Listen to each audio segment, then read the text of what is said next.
Hey guys, welcome back to my another GitHub tutorial series. In this tutorial, I'm gonna talk about a git diff stage command, and for that I have already cloned the project to my desktop and I have loaded that project inside my PyCharm.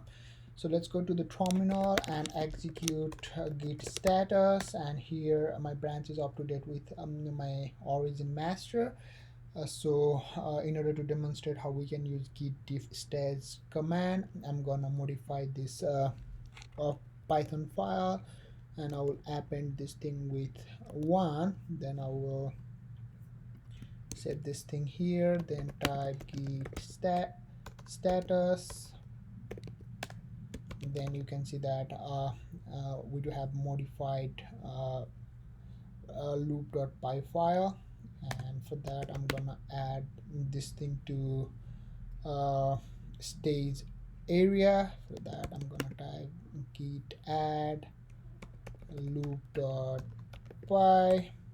So this thing is added, so I'm gonna type git diff here. I don't have any the difference between um, uh, what is called, I don't have any difference in the stage area, but if I type git diff minus minus stage, then I can see this kind of difference. That means um, this one is present inside the this inside the head, and this one is present in the stage area.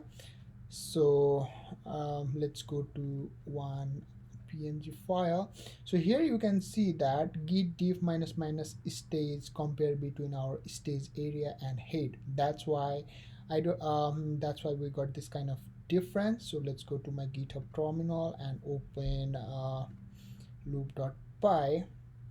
Then here you can see that I do have Hyundai, Kia, Lambo, and inside this file, this file is already pushed into stage area, so I do have Hyundai 1, Kia 1, and Lambo 1. That's why we're getting this kind of difference.